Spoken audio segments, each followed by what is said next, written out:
What up, my freaks? RuinusInsight here with part 5 of my Total War Warhammer 3 modded Kairos Fateweaver Old World campaign. So as we saw last time, the first betrayal of the campaign was that of the Withered Eye, who seceded from our faction based on their severe dislike of the Norskins and other Chaos factions that they had. It was, I suppose, a fleeting dream that we could have a greenskin ally to get those blue Arachnarok flingers. I guess I'll just have to wait until I play the greenskins next time in a proper campaign. Oh well, hopefully not a big deal. We have plenty of Norskins and other Chaos factions to sort of meld together with our own armies. Anyway, in terms of what we got to do this time around, we are looking to wipe out the Withered Eye and as well try to, or continue to work on wiping out the Slaanesh in the realm of the Sorcerer. Can't be having them running around here. On the bright side, though, they are giving us time to consolidate our newly minted armies, as we are both recruiting to build more and get ready for them to move elsewhere, and all the while acquiring XP by fighting these Slaanesh. So, you know what? Why not? Anyway, let's see who still hasn't moved yet. Vizier Fateblaze. Now, you have this exalted hero, which I believe was with that Mastery of Elemental Winds, I think supposed to move towards far more toward possibly a Manchakai. Somebody's got to get that Master of the Elemental Winds. So you go over there. And just to double check, Amanchakai, you have an iridescent horror who has Fortunate, so you don't have Mastery of the Elemental Winds. Oh, actually you do. Huh. Okay, so the Exalted Lords of Change... Wait, Kairos does not, but you do? Or maybe Kairos does, and I'm just crazy. Huh. Okay, I'm gonna double check Kairos. I thought I checked earlier and that Kairos did not, in fact, have Mastery of the Elemental Winds until we gave him this hero.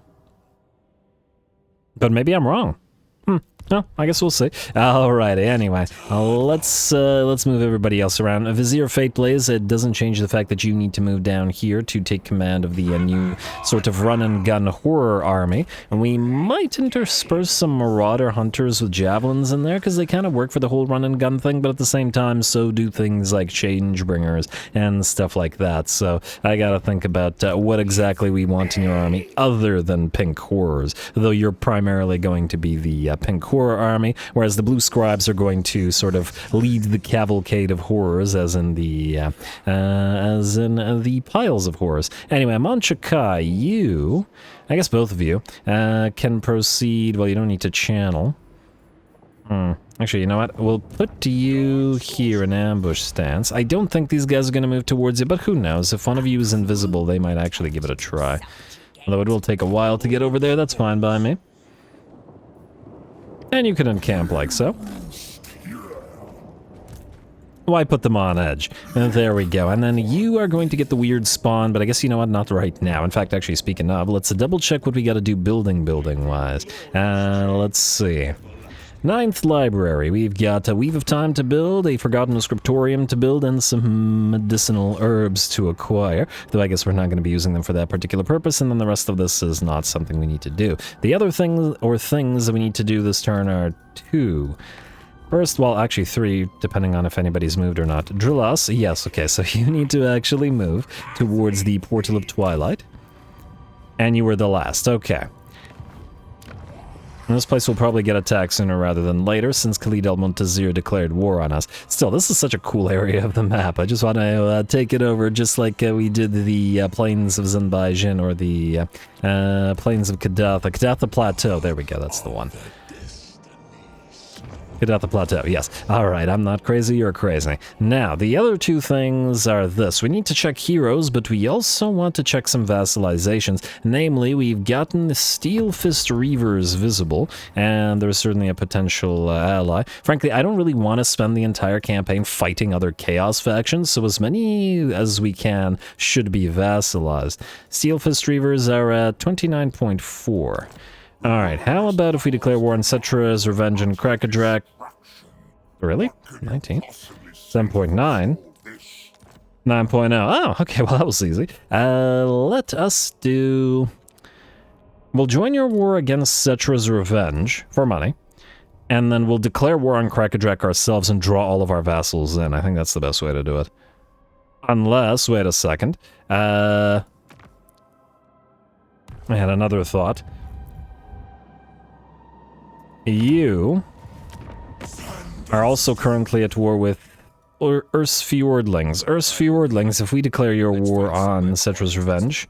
Okay, now you won't actually vassalize, not even close. Alright, fair enough. Fair enough.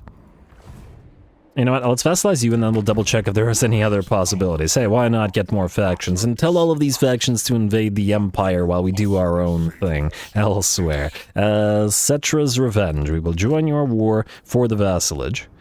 Like so. Again, Warriors of Chaos are a relatively useless faction, but we can get some nice vision out here, and I don't want to fight over Norska again after just doing it in or at least part of Norska, just doing it in Thorgrim's campaign. Now that that's done, I want to see what we have here. So we see Scarby, we see the Demon Prince. What's the likelihood of -60 and you're not at war with anybody? Likelihood's low. Likelihood's pretty low. 19, 27 pearlescent, we can ignore you. Loish's Indulgence, we can ignore you. Bloody Sword is a 6. That's not bad. Lamian, Sisterhood, and Daughters of the Forest. No, no dice. Not that we necessarily want this non-Warriors of Chaos Coronate faction, because it's a demonic faction, but, you know, maybe. What about you? Just the Daughters of the Forest? And unlikely. Alright, I guess we can't get every single one. Fine, fair enough. What I want to do is declare war on Krakadrak and draw everybody in so that these guys have somebody to fight. I'll let them fight Krakadrak. Beautiful. Alrighty, and I just want to double check how much Archaon doesn't like us right now. Yeah, so he still doesn't like the allies with the Heralds of the Tempest right now. Fortunately, the relationship between them should get fixed over time, especially with more factions that we're at war with, so this should actually start rising. I just want to make sure that Archaon doesn't secede, or we will have to kill him. Mostly, I don't really care about Archaon, I just want to keep his Norscan vassals because we want a bunch of Norscan things. Anyway, especially war shrines on mammoths. Anyway, the other thing... Oh, they actually gave us some money. Nice. The other thing we want to do is heroes, because there are various armies that will need them, and various hero types as well. So we are out of cultists at this time, but that's going to change. We're out of iridescent horrors. We do have sorcerers. And regarding sorcerers, I think what we'll want to do is get a couple, at least, of the sorcerer types that give us cruel in... Let me think about this. Cruel sorcerers in Kairos' army for the greater magic bond because he needs more casting, but also we'll need additional cruel sorcerers in probably Mr. Aecold Hellbrass's army, since he's going to be together with a regular Chaos Lord, rather than cultists, I think, there. Because cultists are fire, and these guys are not fire, as in the lore of fire. Alright, either way, we'll get you on field right now. I like the cruel one anyway, even if it isn't necessarily in Kairos' army, though the Tormentor isn't bad either. It isn't necessarily the ideal thing in this particular army. We got Robust and Volatile Flames. Alright, and what about Exalted Heroes? Can we build them here? Wait, we should be able to build them here, no? Or next turn. Did I not build the building here? Oh, I was going to build the building here, I think. This is the Cultist and the Cockatrice building, and then, yeah, this is the Exalted Hero building. Alrighty, so what do we have in terms of Exalted Heroes? We have a Robust, which ain't too bad. I mean, we want Exalted Heroes in various places as well. We have another Tormentor. Oh, you know what? I know where we can put the Tormentor one. Let's put the Tormentor one in the Norscan army. I have an idea as to why. I kind of want to put you... Oh, wait. I thought we could build heroes here. Exalted heroes. Oh yeah, here. Tormentor. With that Spirit Leech. I figure that in the Norscan army, we could put a couple of chariots in there, so a couple of Chaos chariots, and have these guys on chariots rather than on Chaos steeds with the Norscans. I feel like that makes some decent amount of sense, and we'll probably want 2 at least in there. But I think we'll wait for another Tormentor, because I like the idea of them having the... the Spirit Leech. What about you? You have Transmutation of Lead. Could be potentially helpful for Farmort Woemaker, although I guess we are going to send you to Farmort, weren't we? And he probably only needs 1 at the time. Alright, so let's go with that for now. I think we're ready to end the turn. That was a lot of money. Well, not wasted, but certainly used. Alright, and there was a comment asking to get an Exalted Cult Magus up and running. And put him into the into the Oak of Ages, I guess. What's the best place to do it? We need someplace that won't get immediately destroyed. Okay, well, Castle Bastogne looks pretty okay, so let's do that. You... where is it? Building is destroyed upon completion. Yeah, we'll do you. Alright, so we'll start this. 300 gold cost. Oh, discoverability. Wait, we need somewhere that has basically 0 discoverability, so we could do Ziflin. Actually, Ziflin's pretty unlikely to get attacked, so yeah, let's do Ziflin. Cult Magus from the dwarfs. Hey, they should be happy. We'll be using it to annoy the elves, so that's... we'll settle some grudges for them. I don't know how upset they'll be about others settling grudges for them, but anyway, end turn.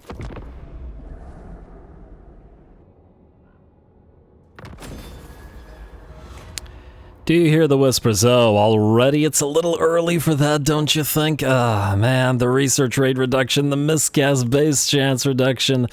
Ouch. It's only for 5 turns, I guess. It does really hurt, though. But I guess we gotta do it. I mean, if anybody hears whispers, it's probably the Tzeentch, so fine, I hear them. Okay, Allied Beacons Outpost construction, hostile here, steel tech. This is the rudest thing I've ever seen. Well, we have no real way of killing you. On the bright side, the Talkmars have moved back to their original starting position, and that's good. I see Snorko Beard Taker has returned. Wait, no. I think it was Beard Burner last time. Beard something.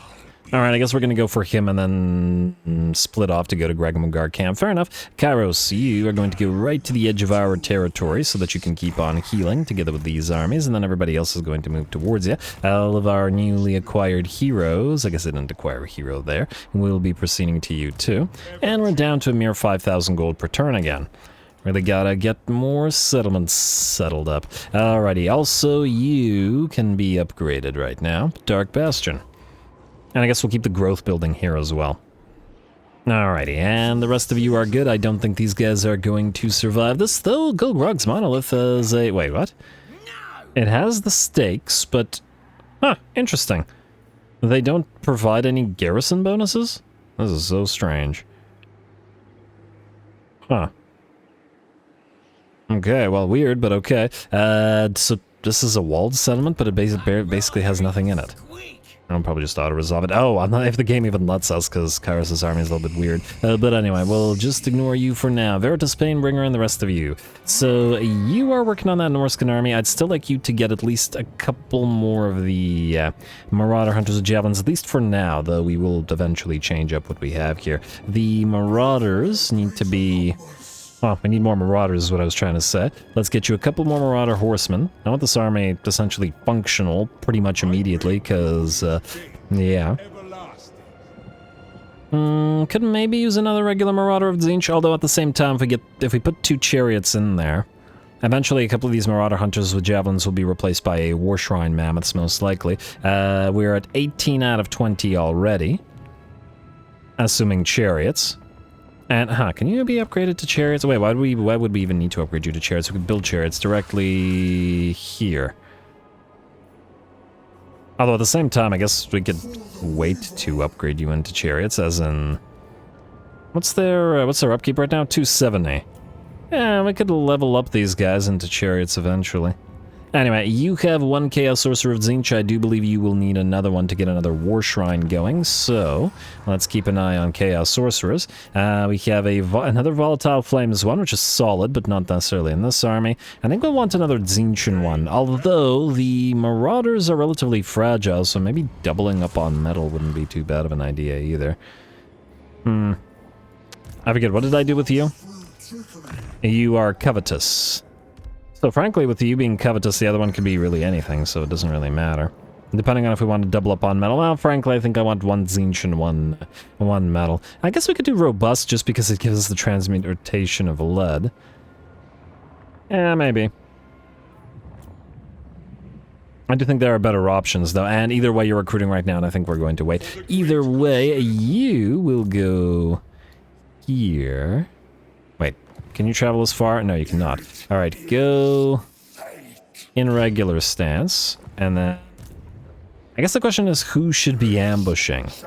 If you succeed in ambushing, you should probably have the Flamers with you. You may touch Alright, so here's what we'll do. You're going to go right here to the edge of our territory. You are going to follow along, but transfer the Flamers briefly to Farmort's army. And at the same time, let's get a couple more names in here. Alrighty, so you will go for the Flamers. I'm going to lose the War Banner, but, you know, I'll just transfer it back. Anyway, let's do you. Feral Bats.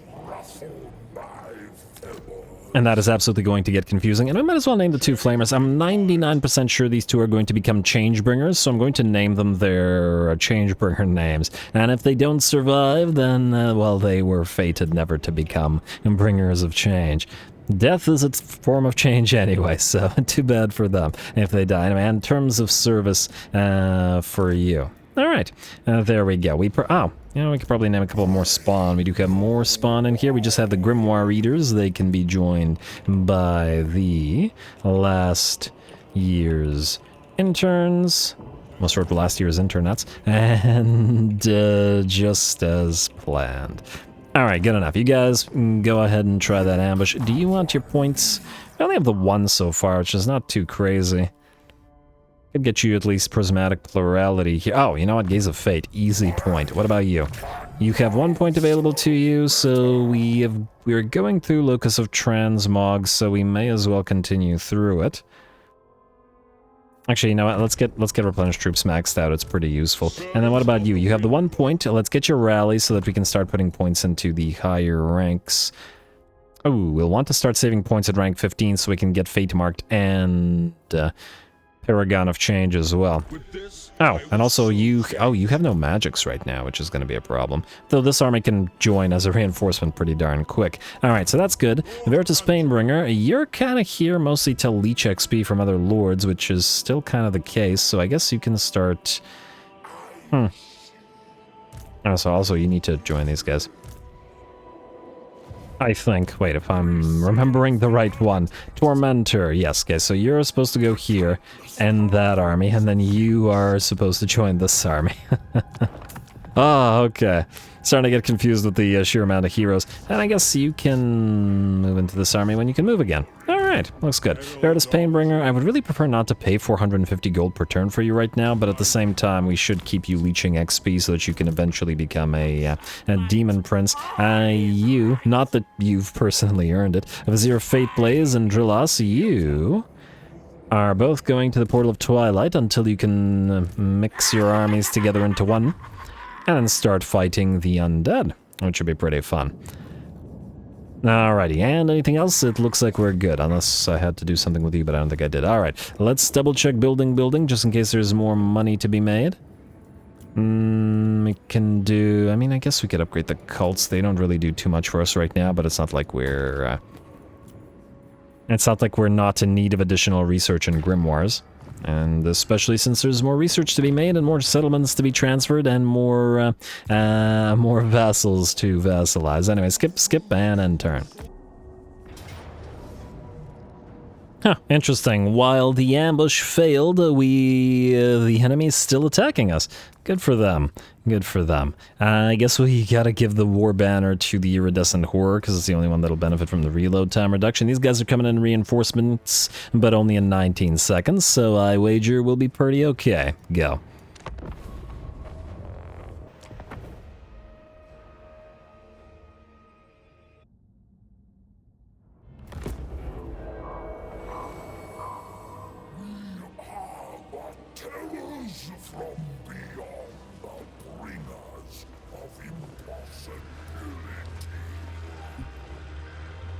Alright, here we go. Manchika is back for more, though I suppose in this particular battle we'll probably get a little bit more action out of the now fairly numerous piles of Chaos Spawn and Forsaken. That army isn't quite ready yet, and obviously neither is Manchika's, but they're slowly but surely getting there. I do wonder whether it's a better idea to build them sort of one at a time, or whether to build them together in this manner, but at the same time at least we're leveling both lords and sort of using different elements from both armies to together at the same time. Also some cool stuff going on in the background here. Got to love the realm of Tzeentch, and well, we'll be still seeing a fair bit more of it. Anyway, we're going to start the battle off with those blue fires of Tzeentch coming down on those enemy Seeker chariots. Granted, the Seekers aren't nearly as threatening to these armies as they were. We have several counters to them. The mass of the Chaos Spawn will prevent them from charging through the lines of Forsaken, and of course the anti-large specialist Screamers are pretty darn good at wiping these things out. And speaking of wiping these things out, we've got this one down to about 40% of its HP and this one down to about 30,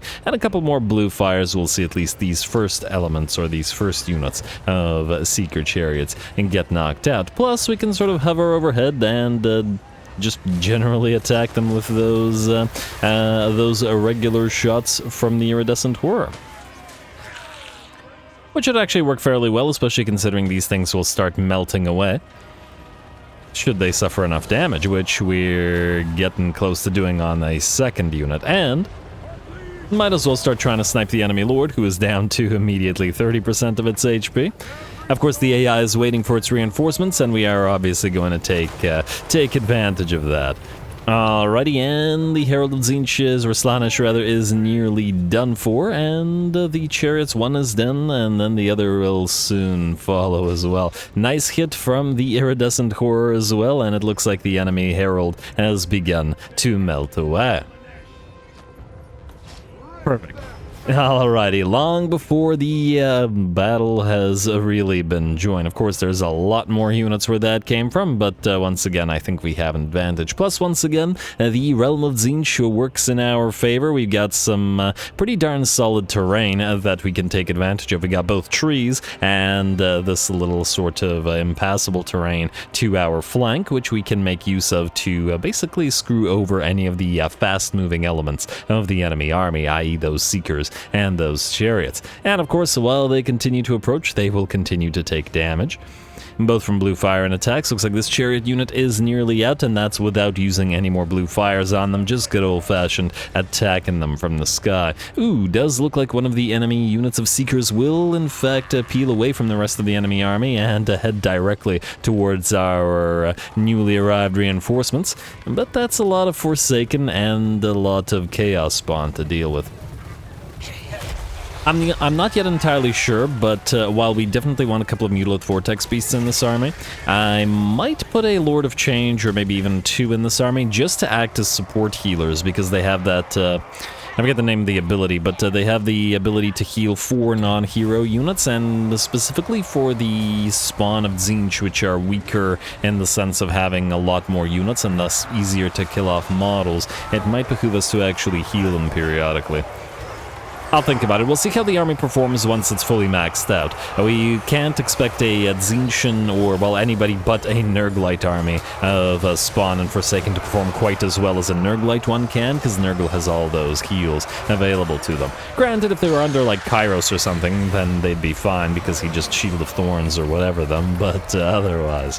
Anyway, it looks like the enemy has charged on, and chariots and Seekers getting stopped in their tracks, debuffed due to the trees for large units, and of course unable to make any use of their mass. In the meantime, we drop our first Cataclysm spell. I forgot its name already. This is the... No, it doesn't say what it is. Wait.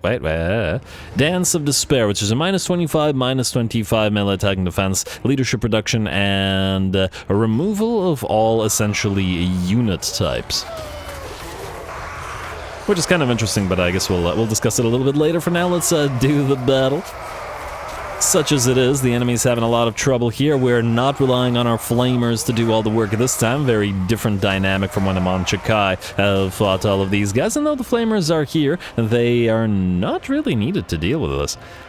The enemy is too reliant on those fast-moving Seekers and Chariots to do the work, and between the main line of the Forsaken and Chaos Spawn holding them back, and the piles of Screamers chasing them down and obliterating them with their anti-large prowess, It's going quite well. Good job, Screamers. I never got the chance to use these guys in big numbers before, so I'm glad Amonchikai had a bunch of them with them to start off on that Air Force. And let's see, they've got 70 weapon strength, 43 charge bonus, and another 40 bonus versus large, because Amonchikai bumps them up from 25, I think, to 40, with another plus 15, which is pretty darn solid. Again, they're pretty fantastic at knocking out things like spawn chariots, and while they can't directly fight a sort of heavy cav unit, like demigriffs would probably tear them apart, they're still pretty darn good. And especially if you have an anvil to rely on. Anyway, looks like the battle is, I was about to say nearly ours, but in fact it is completely ours. The Slaaneshi failed to breach our lines and were overrun by the Spawn and Forsaken, and now will be chased down by the Screamers. Very nice.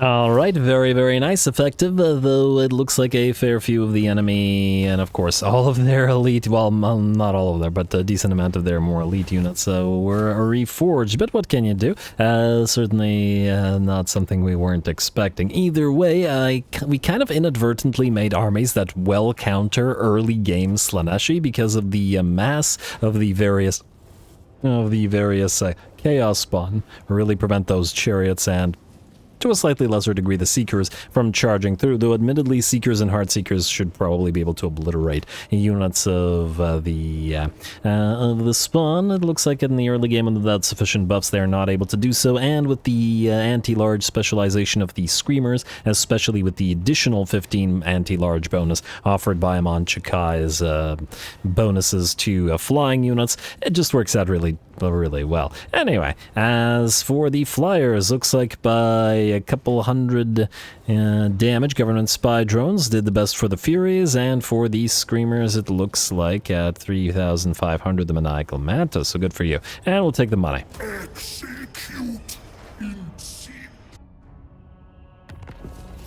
Alright, and it looks like nobody can attack us on the basis of any of that. Are we able to... Looks like we're just able to reach Urul-Kisi Throne Denier. And I guess you will come in as a reinforcement. Wait, assuming that it's you that can reach her. Yes. Alrighty, so you, Amonchikai, will reinforce Farmort, like so. And we'll kill those guys in a second. Confederation ally mission successful. Amonchikai has seasoned campaigner. And hey, oh, now we get the victory over Slaanesh. Seduction reduction. No! Harbinger of what? Malagor, you useless beastman. And it was these rats. Alright, well, those rats have slightly derailed our plans with regards to these particular beatsmen, and thus they have to be destroyed. We will either do it ourselves or send our gigantic pile of minions to do it for us. We'll see. I'm a little bit worried about the rats having territories here and thus possibly attacking Senbai Jin, which we don't want to lose because defenses are pretty darn poor here, and considering our garrisons are poor, it's a good idea to have all of our central territories essentially surrounded, and all of our other territories be in the realm of demons, and thus unreachable and unbreachable. Gift of Mutation is up and running, so now we have better Marauders, Tangors, Centaurs, and Marauder horses and stuff. Interestingly, no armor for the Spawn, because they could have used some. But oh well, at least they're cheaper in terms of recruitment. Next, I think we will, do we spend some of the grimoires? Out of curiosity, how much is this? 927. It's expensive. It is expensive.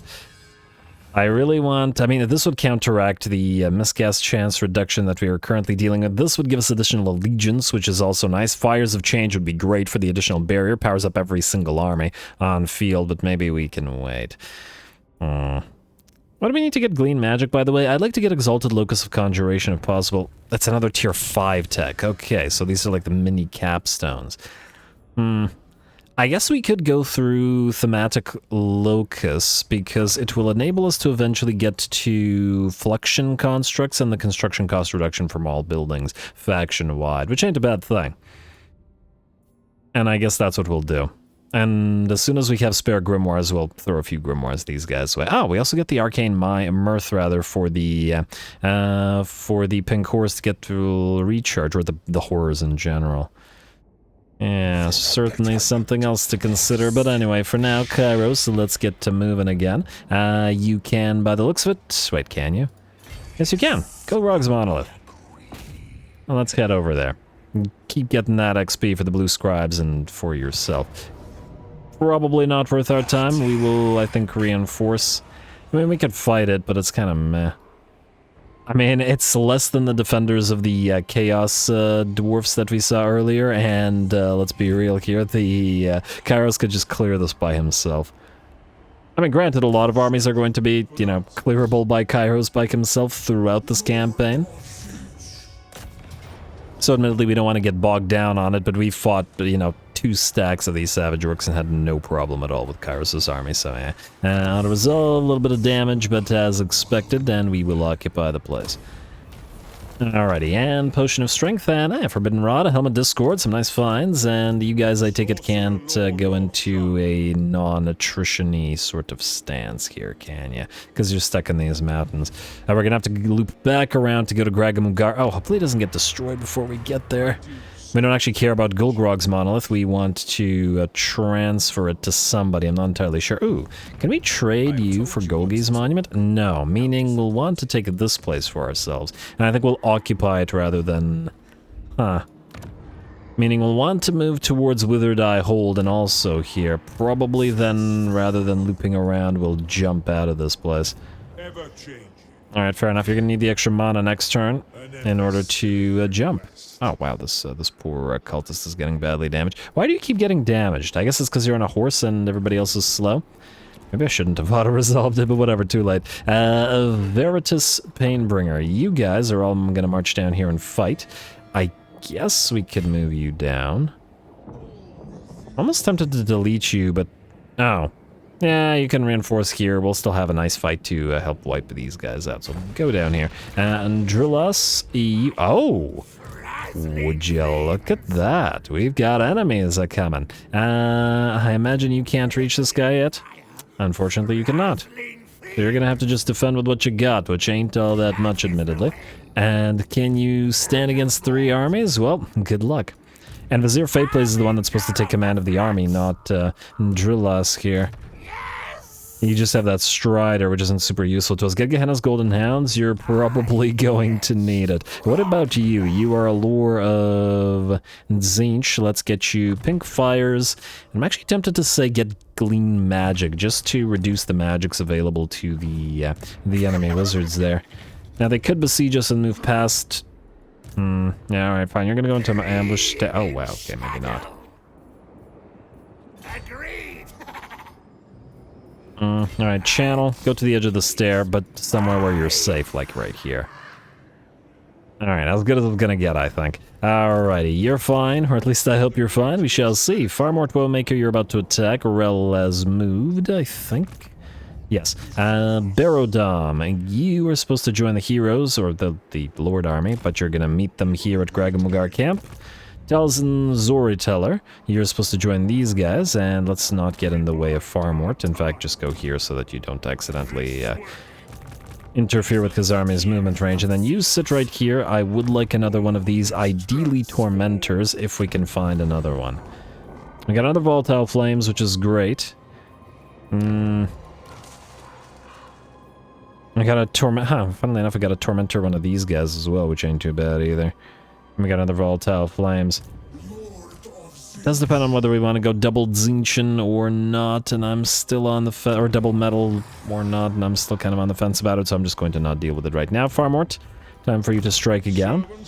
We should try to move towards Stand Your Die, so let's get Legion of Doom, which will give additional armor and melee defense to the Forsaken, should they, you know, eventually get enough XP. And I believe that's it. Oh, I guess we could summon the weird spawn, but I think we'll save the cash for a little bit. Alrighty, and we still have this particular There you go. We still have this particular Cataclysm ability, which is a melee defense and melee attack reduction by 25 for 30 seconds, which ain't much. The interesting thing is it removes the Undead attribute and all of the, well, a lot of these attributes. I guess the question is that actually good? And I'm not entirely sure that it is, because well, removing the Undead attribute prevents the Undead from healing each other 30 seconds, which isn't a big deal. But it is a huge melee attack and defense debuff, and frankly, the removal of the demonic attribute prevents the enemies from melting away, which actually I feel like somewhat works in their favor. Well, either way, we got another little fight against the Slaanesh, so we might as well little fight it again. Go.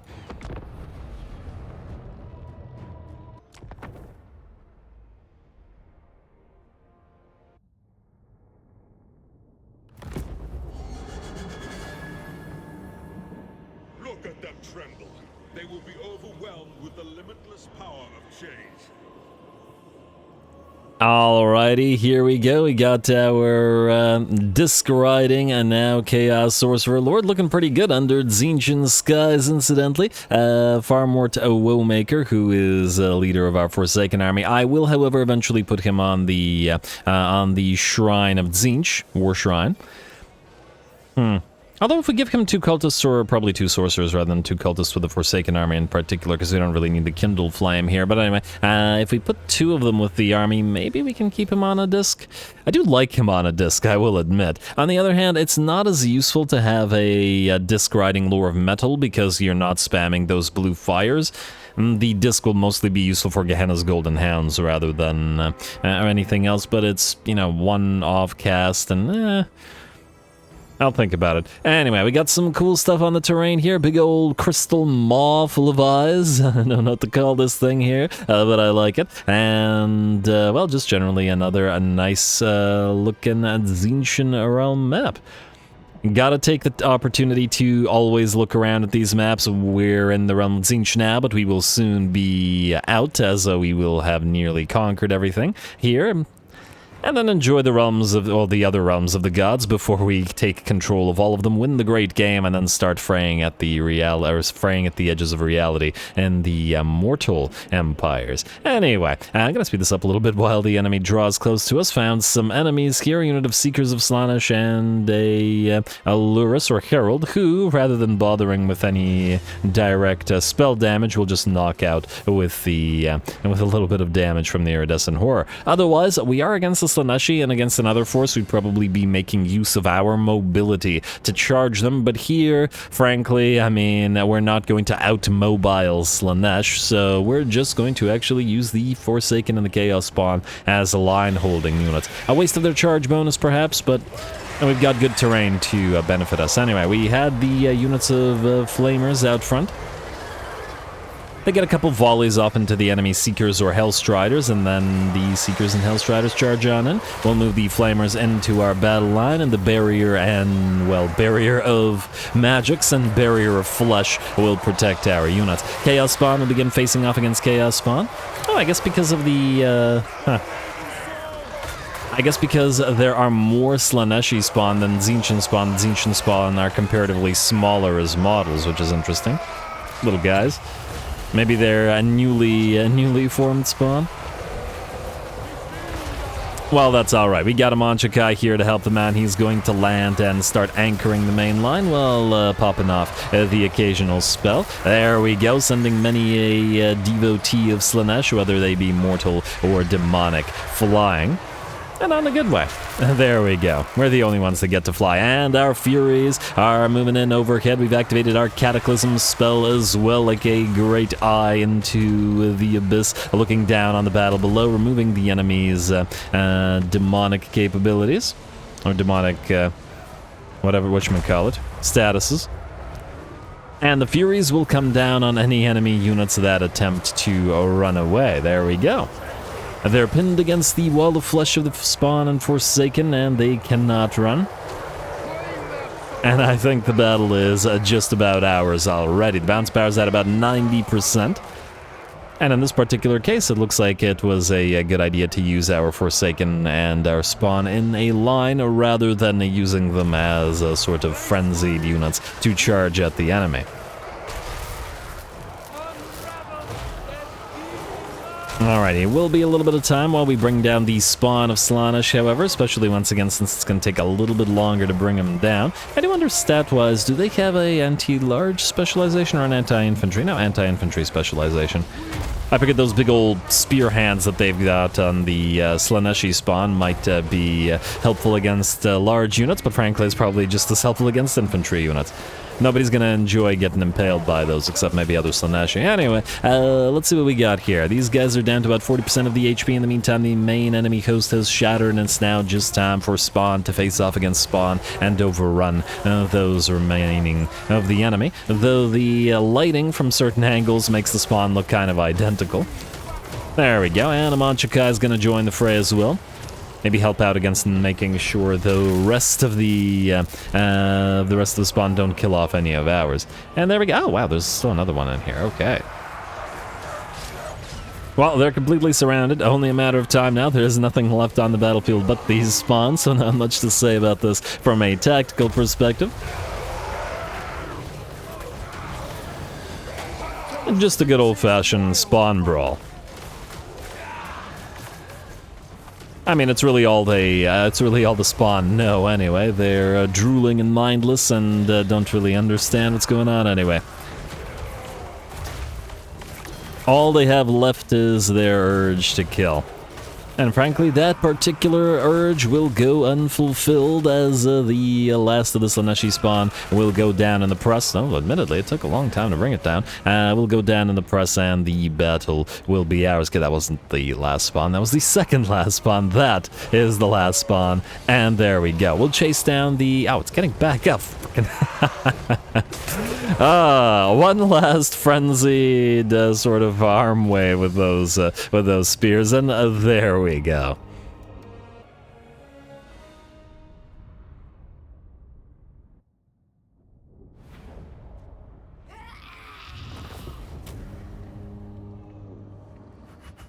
Alrighty, very nice. 0 losses this time around, and yeah, the armies, or these two armies together, are both getting stronger. Very good. Alright, we'll take the money again, such as it is, and I assume we won't be able to reach the place to conquer it immediately. Yeah, it looks like we won't. Alright, that's fine. Take the turn to channel a little bit more, why not? And we'll hit the Blasted Waste next turn. Oh, frankly, we can capture it at tier 3. Actually, it was a boon that we couldn't reach it because I might have not have checked this. So yeah, that works out nicely. Granted, some of the garrison will recover, I'd wager, but at the same time, it should be still worth our time. Also, do you have the faster moving March Stance Roof Marcher? No. All right, there you go. Alrighty, that I believe is good. Now, are you ready to move or go somewhere? Well, it depends on your heroes. I think I already checked them and I just gotta double check. Alright, it's the sorcerer that I was more interested in, I guess. Yeah, so you got robust with a transmutation of lead. Maybe we just get that for you, rather than waiting around forever. That's fine. Let's get you. Wait, actually depends on where you move. I guess I could move to the edge of this territory, move down here, and move towards the True Liar's Monolith, and then we could send... Actually, it depends on how many armies we want to send to Tzeentch and how many armies we want to send to... We'll also need more armies out here. This army alone can't deal with this. Yeah, maybe you go out there then. Can we summon Exalted Hero or Sorcerer Heroes here? Yes, we can. Perfect. Alrighty, so we'll summon one at this location then. You can join this army. And then Arvax Bale for... Oh, wait a second. I just had another thought. How close is Crystal Labyrinth? That's right beside you. Go here. Build 2 chairs. Oh my lord, they cost 2,000 gold and 270 upkeep. Maybe it's better to train up the horses rather than immediately going into chariots. Especially since the lords, the exalted heroes won't be on chariots immediately anyway. I think I'd rather wait a little bit. Let's go for marauder horses. These two will become chariots, and then...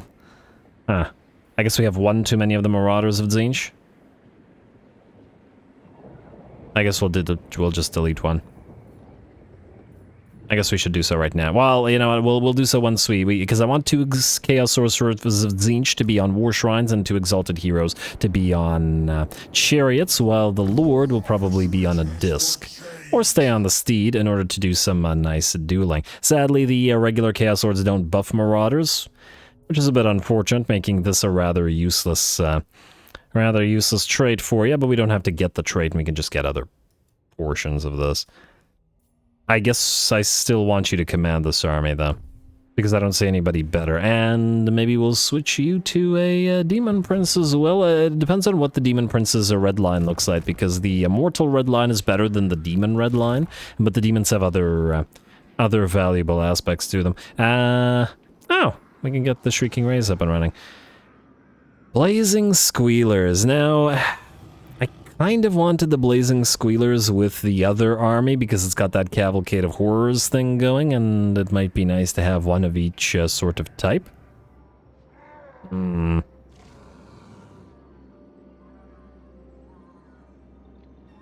It would help on the defense here, although it's ludicrously expensive for a pink horror unit. At the same time, I don't think they'll win this fight anyway.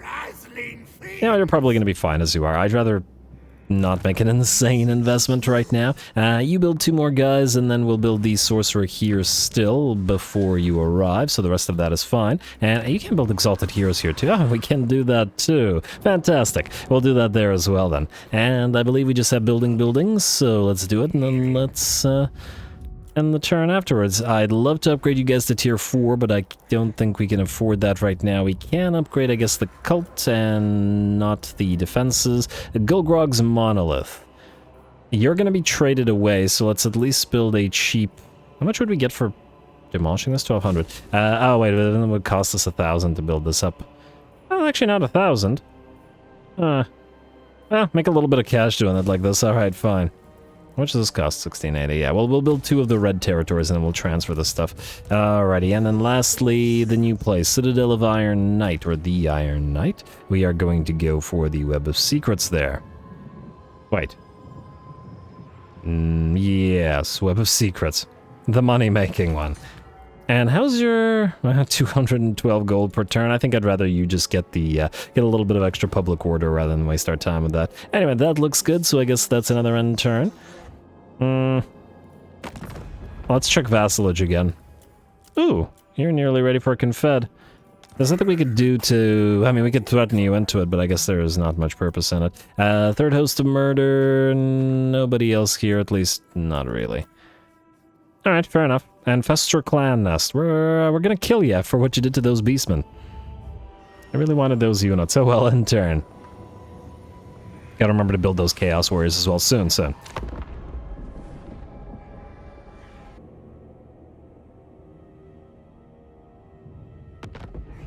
Alright, no attacks on us this time around. The great game Tzeentch Ascendant at last. I mean, we certainly earned it this time around, I think, and, well, we certainly will want to make use of it. Ooh, a full stack here.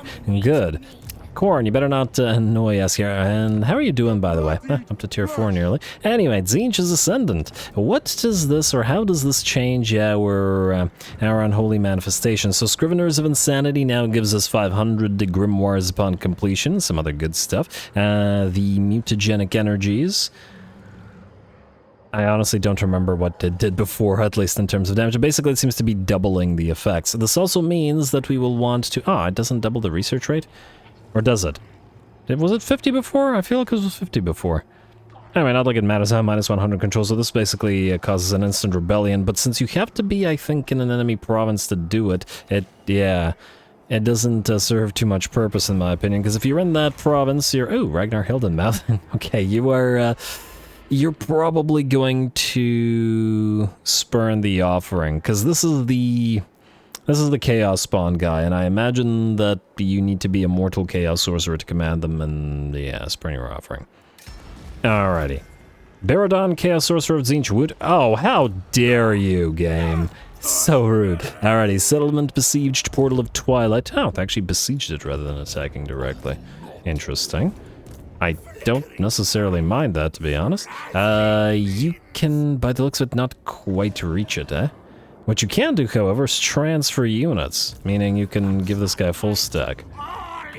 I think that's what we'll do then, and then we'll sally out from here. I imagine the enemy will be willing to fight.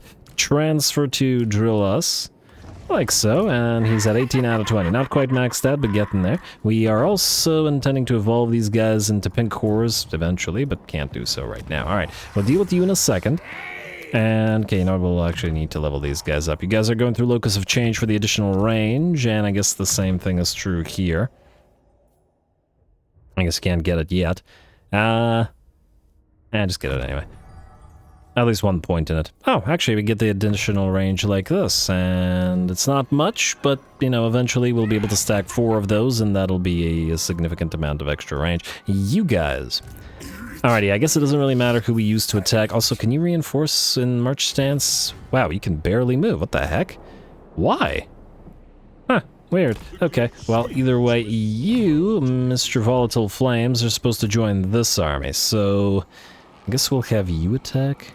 You're not a war shrine yet. Wait. Wait. It was somebody else that evolved? It was Ragnar Heldenmouth. Uh-oh. I stopped the wrong guy from evolving, didn't I? Well, actually, this guy was also not supposed to evolve. Yeah, you're fine as you are, I guess. I mean, depending. I didn't want to lose this trait, so, yes, a little bit concerning, but whatever. You are gonna go right here. I'm so salty that you killed off our hero. Or I guess you should go right here instead, eh?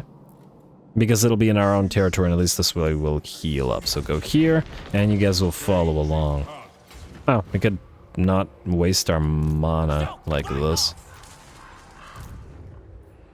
You can't go beside him, but that's fine. You just go right here, and then you just go right here. You won't heal as much, but it's fine.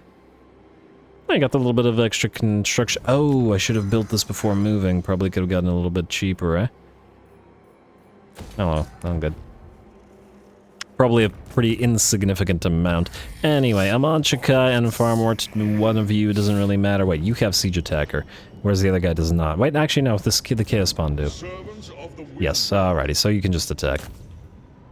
And last year's... Oh, no, it's a named unit. Oh, that ability is so annoying. Wait, that's with the 50... Did you not... Who got 50% reduction? You got 50% reduction seduction. Huh. Go figure. Alrighty, apparently that's not anywhere near enough. Anyway, you're going to join this army before I forget, because you want to leech XP off this fight. And I think that's all we can do here. Yes, alright. Go.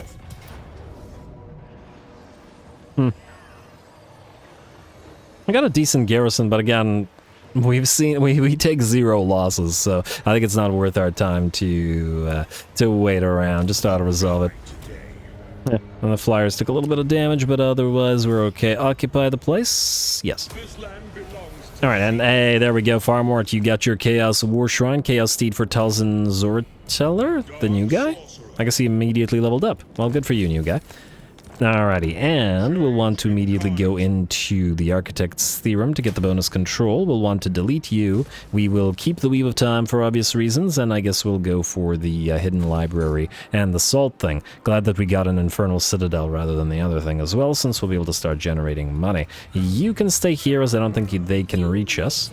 Let's also double check what our mana's looking like. You're not generating a ton of... Wait, does this do anything for its barrier replenishment, eh? Yeah, let's do this. This will help with the fighting. Wait. Nah, it just makes more money. Alright, that's fine. And the rest of this is okay. I guess these guys could probably use a little bit more mana, so let's do this, because they're all in one territory. Some of these places are generating a little bit of cash, but nonetheless, let's do this. Oh, like so. Maybe we just put it into Tempestuous. Although you guys are actually fine. Yeah, you're fine. Their mana, this is what I was checking, and it's more or less okay. You can go into encamp stance because you need to, well, encamp. And then you, I actually should have put into channeling, but whatever. All good. Alright, then you should probably both be able to heal up before we hit the Frozen Moon, which is admittedly poorly leveled. I'm not sure what you're doing there, Slaanesh, but oh well. Alright, you! I guess it's time to fight. Let us see if we can't get you a nice item. Fractured Clasp and Rock of Inevitability are going to our Forsaken army, so you can't get those. We could get the Void Pendulum to screw over the enemy's recharge, I guess. You know what, let's get your Forbidden Rod. You know what, we're gonna need mana. You guys are gonna hurt yourselves, but let's Forbidden Rod up. Slaanesh giggle. Actually, frankly, the Slaanesh that we've been fighting ain't been giggling all that much this episode. The Endurances are all going for Lords. Yes, I know, I'll deal with the items soon. I prefer to wait a little bit in the early game so that we can get more units on field before essentially... Oh, I took out the Rod of Whimsy from one of the guys. Okay, well that one actually we want to keep, but these two we can fuse into another Forbidden Rod. Hey, the Changer is with us. Let us get you... There we go. That should be a significant amount of mana on these 3 iridescent horrors. We're gonna need it to deal with all those vamps. Alright, Pyrrhic Victory. We got Horrors, we got Spawn, we got, for some reason, the Chaos Warrior of Khorne because of the outpost, and we got 3 stacks of the dead against us. Before we go, though, engagement threshold. We reached the 5th episode, and that's where we first lower the engagement threshold, so from now on, 400 likes and 60 comments, and the next episode will be an hour long, hour adjacent, etc. as well. I know it's annoying, but it's the way that YouTube works, so gotta do what you gotta do. Small channel and all that. Go.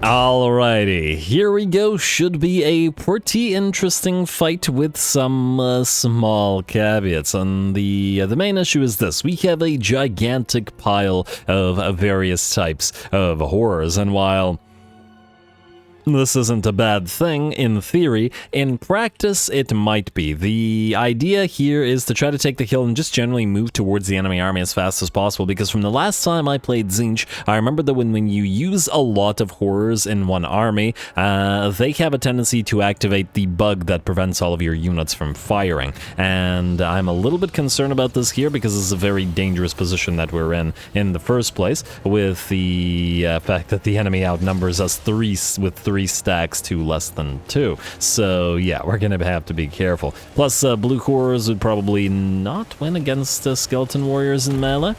I do imagine they'd win against zombies, but they would also take damage because their melee attack and defense stats are pretty low. They're the most basic of demons, after all. Anyway, looks like the enemy wanted a piece of our iridescent horrors and heralds and such, and has gone after them with all of those furies. Not to worry, even though our screamers are anti-large, they should be perfectly capable of knocking plenty of bats out of the sky.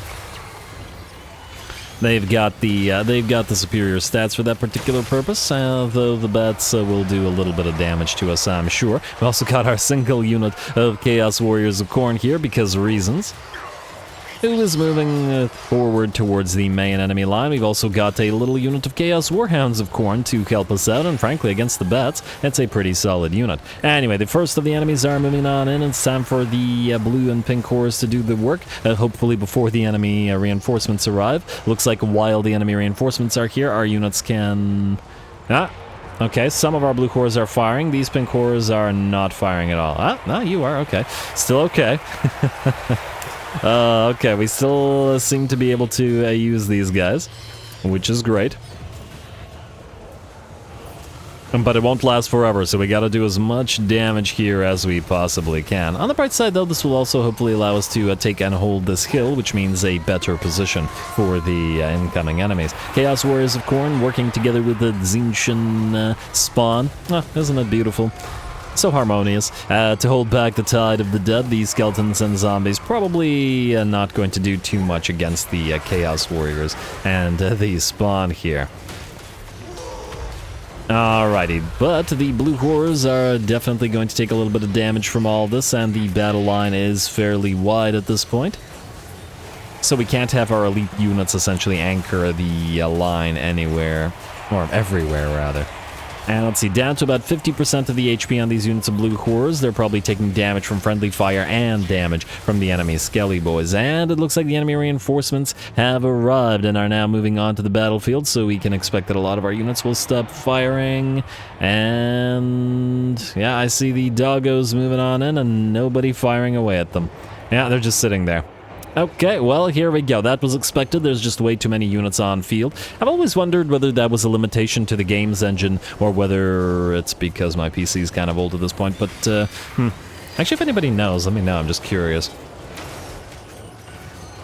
Because it would be nice not to have to encounter this bug again, but if it's a limitation in the game itself, then, well, there isn't anything we can do about that. Anyway, doggos have moved on, and we still have a few units occasionally firing off a shot, but most of them have now grown silent, not even firing up at the bats hovering and directly overhead. Not to worry, though, between the screamers and the iridescent horrors or heralds there. We should be able to knock those bats out of the sky, as we've already done so. Although we do have to be careful about the bats surrounding and killing off at least a single unit of the iridescent horrors, or heralds. And this one's going to take a little bit of damage, and damage to them is, well, obviously not something we can have, but at the same time, they're also distracting them from casting, especially those that want to get off shots of blue fires. So there is more value to that than merely, you know, damaging them. Anyway, it looks like on the back of all of those zombies and skeletons, the faster elements of the enemy's second forces have arrived, and it is piles of crypt ghouls.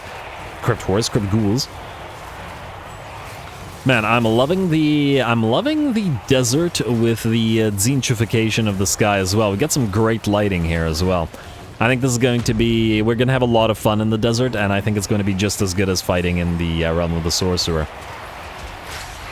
Plus, the lore-wise, the magics of Araby have been very much, not modified, but corrupted to some degree, or at the very least influenced by Tzeentchian magics and Tzeentchian sorcery. So it kind of makes sense to be fighting in the desert with some Tzeentchian armies. Also in Cathay as well, but we can't really go to Cathay because this is the old world. And just got to enjoy killing off Jiao Ming and his Cathayan troops.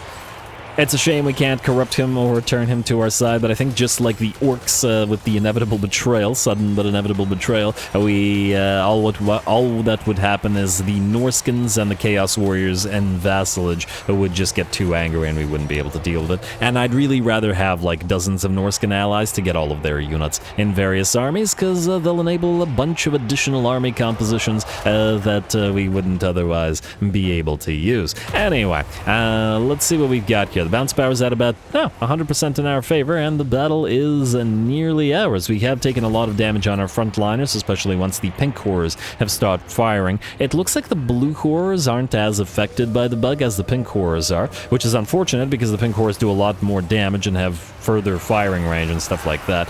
But as the enemy numbers dwindle, the units do start firing again. So I do think it is a limitation due to the number of units, as in the game or the PC can't process as many actions at once. I assume that's what's going on. But yeah, that is very, very dangerous. Either way, though, we do manage to pull it off. Just have to make sure that the last of the enemy undead melt away. And the fight over the desert will be joined. As in, this is the preview, the first battle of many as we make our way towards the Black Pyramid of Nagash. I'm really interested to see whether we get the generic landmark there, or whether it's a special landmark for us in particular. We do like our magics, after all. Huh, I wonder if we have anything special at the Maelstrom. Maybe send an army out there, just out of curiosity.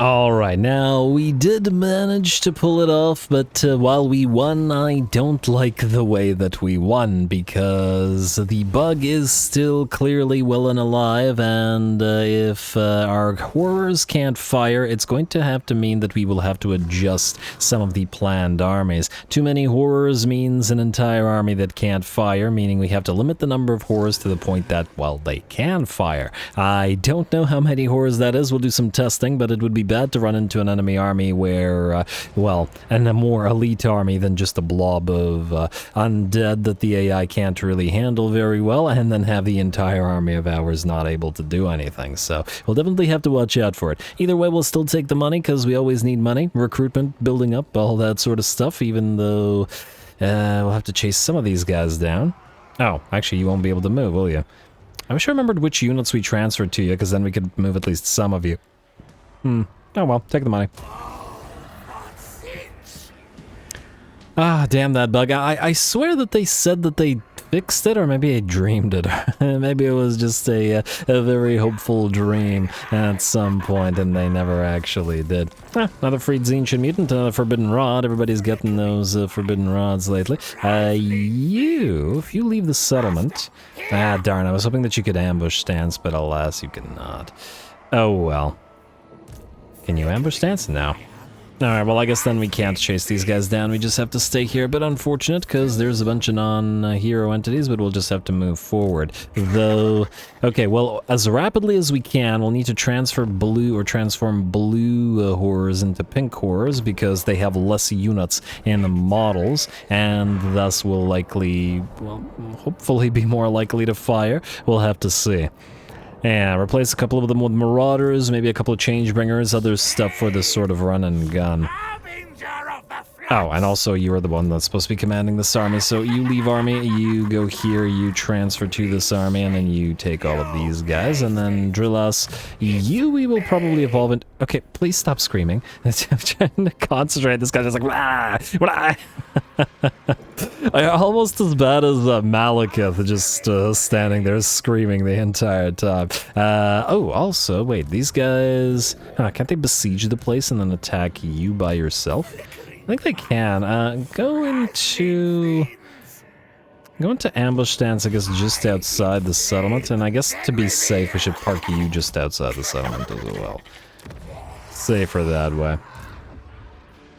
Alrighty, and then you got some points, so we got to immediately start, I guess, moving you into warplane bolts. Projectiles have improved armor penetration, inflict warplane, reducing enemy armor. Good for projectiles, but what we need to do is probably start immediately going into horror buffs. It's not much in the way of horror buffs, I'll admit, but better than nothing. It'll help us with the auto-resolve, if nothing else. Malevolent Ranger is way better for blue horrors in particular, but yeah, clearly too many blue horrors means none of your guys do anything, and ugh. Alrighty, Amanchika and stuff, you guys have moved this turn already. Arvax, Balefire, you were recruit... Oh, wait, that was this turn? Oh, okay, whoops. Yeah, I guess you're going this way then. Or you could go down this way. It's probably faster to just jump across. Alright, so go here. Like so. And you are waiting for an Exalted Hero and a Chaos Sorcerer. And, ooh, I guess we could do some Marauder names. Why not? Haven't named any Marauders. The Beaky Blinders. And Paid in Exposure. Warp Flame, I assume. And... Paid in Mutation. There we go. Alright, and... did I cancel that? I did not. Last one, I guess we will not name since we want another hero in here. Alrighty, speaking of heroes, if that was this turn, then I did not maybe check these guys. Forgot who I wanted in here. Well, darn. I definitely want another Tormentor Exalted Hero because it'll help on the chariots, especially if they encounter a single entities, while you can't fight on the chariots. This guy's metals, so we want Tzeentch. Volatile Flames is useless to us. Alright, fine, let's just do Robust. Just because I'm too lazy to wait. I think that's what I said last time, or the conclusion I came to last time. Anyway, anybody else still need to move? Amachka obviously does not, and Drillas just did. Let's see what buildings we have. Money is still in a fairly bad situation. We're not going to upgrade the tier 4s as yet. I would love to do so, don't get me wrong. It's just that we can't afford it. Let's upgrade the Lattice of Distortion here, though. And we'll go immediately for the Hidden Library. Ruins of the Dead King. We will soon not need this, and we'll be able to make more money here. And speaking of money, we'll do this, and we'll start collecting income here shortly. The Realms of Chaos won't generate a lot of money. We'll be getting it out of these territories. Well, at least 1,000 gold at tier 4. It's not nothing. It's not great, but it ain't nothing. And if that was this turn, did I check the Confed? I don't remember. We did get another Tzeentch mutant, so our reputation with those guys at least is rising. And how's the vassalage? Alright, we'll have to keep an eye on this. And there's a few more Norse confections we'd like to get. How is... Okay, you're still falling. You still don't like the treaties with Heralds of the Tempest. Oh, now you don't like the treaties with the Steelfist Rift. What the heck, Archaon? Huh.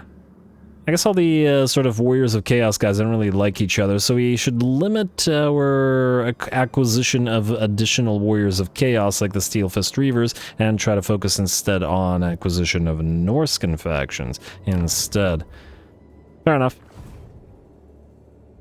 Fair enough, I just gotta get all these guys fighting the same enemies still. And speaking of, we should try to find an enemy we can declare war on. These guys are quite far. Let's declare war on the Ancestral Throng. Oh, but if we do, the Steelfist Reavers are probably gonna have a bad time. Though at the same time, if they lose a couple of territories here, frankly, we don't really care. Let's do that. Alright, lovely. Everybody is turning towards the Ancestral Throng together, and we'll probably reveal Shroud shortly or get another ally here and then declare war on a couple more. Just need everybody attacking the same factions. One big, happy, angry family. Gotta keep everybody at least over 100. The Norscans are unlikely to secede. Yeah, the Norscans are all pretty darn happy. It's just the Warriors of Chaos that aren't. If the Warriors of Chaos didn't have all of those Norscans as their vassals, then probably would have behooved us to destroy them. But anyway, other than that, I believe we're good. We're going to save the money this turn, because I think we're going to be recruiting a pile of units shortly, namely the Cold Hellbrass units. Frankly, I wanted to do that right now. You guys still need levels, which means we need to recruit four more, so let's get started on them. This is the only place where we can do so right now. Unless I'm mistaken, and you're gonna get some of these guys going but in a bit. Do we have a free lord? We do. We can get you, Mickey Rock. Let's get you then. And you can recruit us. I guess we'll do 4 halberds, and then we'll do 3 regular Chaos Warriors, and that'll be that, right? We need 8, and we have 1. Because we have 1 unit of Chaos Knights. Oh, actually, speaking of the Chaos Knights, I'm gonna bring you back from the Archaon campaign. I believe it was Knights of the Tome. I gotta double check the Discord list of community canon stuff. I'm not 100% sure, but that sounds like that's it. And I guess we could name the Flamers in here as well. You, Mojo the Flamer, and then you two, I guess, are probably going to stay as regular Flamers. Everchanger, that sounds like a Changebringer name. Hellfire Flingers. There we go. And Embers of Prague. Alright, and I probably should... Okay, I'll name some of the horrors around here in a little bit, but yeah, in a little bit. Anyway, Kairos is good, everybody else is good. We've got... Oh, the recruitment, yes. Let us do... I mean, I guess we'll want maybe 4 of the Chaos Warriors with sword and board and 3... Well, no, halberdiers are like the... whatchamacallit? Yeah, let's go 4 halberdiers. Oh, we can only build 3. Alright, fine. I assume, just to double check, that the sword and board guys can evolve into either type. Yes. Both at rank 5. Alright, so we'll do 4 halberds, because halberds are the Tzeentch thing. Mostly. And we have Chosen of Halberds and Chosen of Tzeentch with sword and boards. We'll go 3 and 4, with a little bit more in the way of halberds. So we'll do 3 sword and borders here. Ugh, the terrible expense. But we gotta have a cold, and that's it. End turn.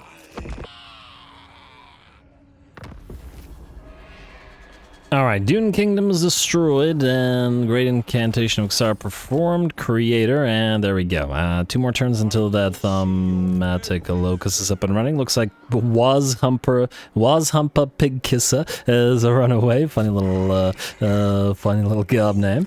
Kairos hit to Gragamugar Camp, which is basically undefended, and damaged from the rebel attack.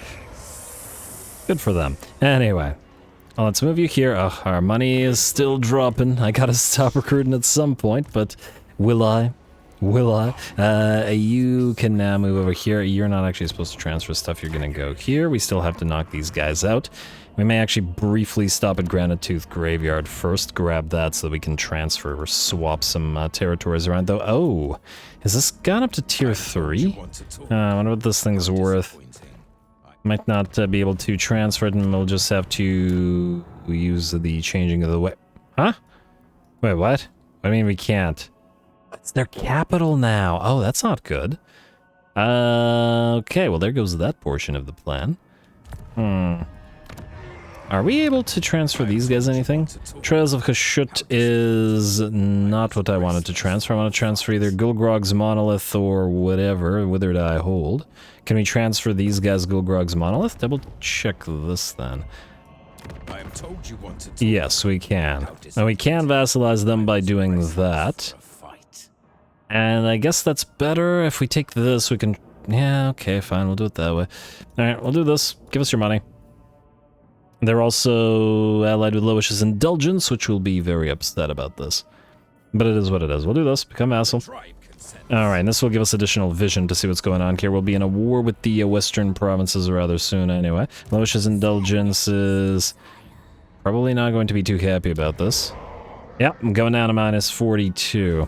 Man, I was hoping to transfer these guys to this, but we might actually have to just knock Slaanesh out here. Frankly, might be better. And if we can fight like 1 billion armies, that might not be too bad either. Anyway. Looks like these guys are all fighting the, whatever your name is, Iron Skins. We could mass declare war on the Ogres as well. Though we would have to leave an army here to deal with them. I'll think about it. You're good as you are. We will attack this. We will obviously auto-resolve this just to double check nobody will die here. Yes, doesn't look like it. A little bit of damage, but not too bad. Occupy. Alrighty, and another Tzeentch mutant, and armor of silvered steel. You can hold on to that for now, though not forever. You can go immediately into the Architect's Theorem. We will upgrade the Infernal Citadel, I guess. Actually, funnily enough, it's probably better to upgrade Gregor Mugar Camp first, so let's do that. I could reduce it by 1, but I think Architect's Theorem is probably going to be more beneficial, so we'll still do it that way. And then go into Web of Secrets, please. Tzeentch mutant for you, let's say. Ancillaries, Mutant of Tzeentch is here. Alright, and how's that Confederation looking? Alright, it's the Confederation with the Pearlescent is ready. I don't know whether we'll do it this turn, though.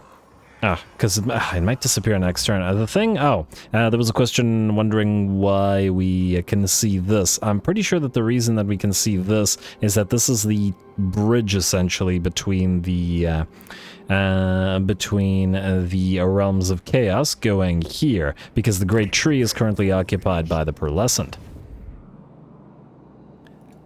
And then we, make inroads in the realm of Nurgle. Should we confederate them? It's just the public order will start dropping in a bunch of places. It is actually fairly decent in a lot of places, but -8 here will not be great. Well, either way. Anyway, we need to push up towards the Frozen Moon to destroy these guys. They want peace now, but I don't think that's going to happen anymore. Not that it was ever planned to happen. Anyway, you are going to ambush stance right here. You are going to keep following. They do have a full stack out there, and we might be able to take advantage of it. You channel. You... I can't reach this guy, fine.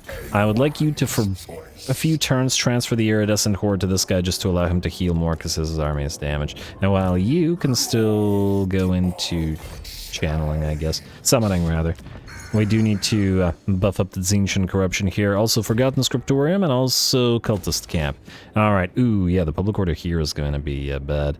I guess if we confederate, we'll cancel the collection of income in this particular province.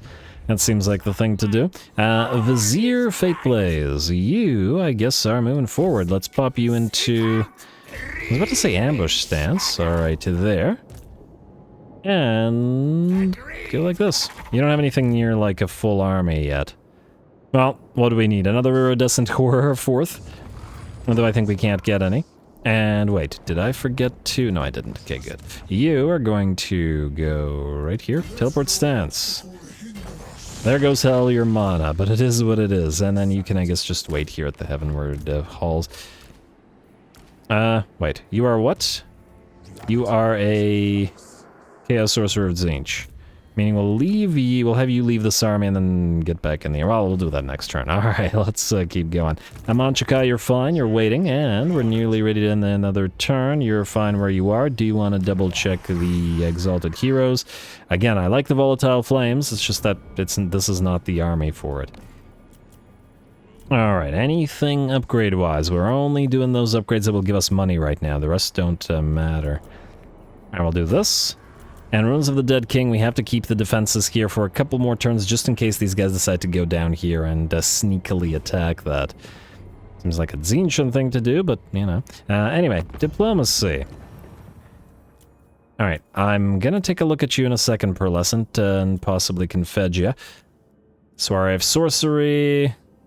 We could start building a reputation with them and confederate them. Are they in... Oh, they're on the other side of the mountains. Huh, that's interesting. They've got some territory here. Could pin the dwarfs and the Cathans between us if we ally with them. On the other hand, I bet making an agreement with them will make Archaon and Kolak get upset. It's a distinct possibility. Also, how's these guys doing? Ugh, that XP, it's being very slow. Should have just recruited them, but anyway, I like the idea of training them up. That way they'll be worthy of standing. Shoulder to shoulder with Aecold. Yeah,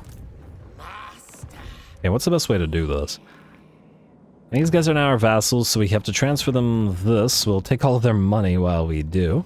I guess we have to transfer Hellcade Drove to ourselves to vassalize these guys.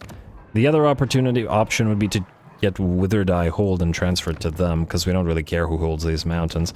Although it's gonna bother me that these guys have incomplete provinces. Yeah, you know what, I think we'll transfer it. I know, it's kind of a waste rather than the Chaos Dwarfs, and we'll do the Chaos Dwarfs, but keep allowing them to grow for a little while longer, I think. Plus this way, this is probably cheap, 542. And we can save on a little bit and thus get a little bit of a benefit. Let's do this. Hellcade drove to us, then we will build the military structure here for 500. We could delete you, get 600 back. How much is this worth to you right now, Hellcade drove? 18. Oh, okay, we might actually need both military structures. Delete. Alright, and then these guys don't like our treaties with the USAC because the USAC just broke their agreement, but... that should... I hope that'll fix itself once we vassalize them, we'll see. It's certainly potential secession there. Anyway, public order aside, I think we're probably... oh wow, this is going to be super negative public order. I really wish we had another quest battle available to us, but alas, I don't think we do. We have to keep collecting the money here. The eastern steps don't matter, however. Oh. It'll be gone because we'll be trading it away shortly. But for at least a turn, we can do this, this. Who knows? They might go up, though none of these have gone up, so give it a chance. Alrighty, do we risk the horrendous public order? It's only 2 settlements, but at least this way we won't have to attack these guys. Oh, defensive alliance first, give us all your money. Like so. Military alliance, give us the rest of your money.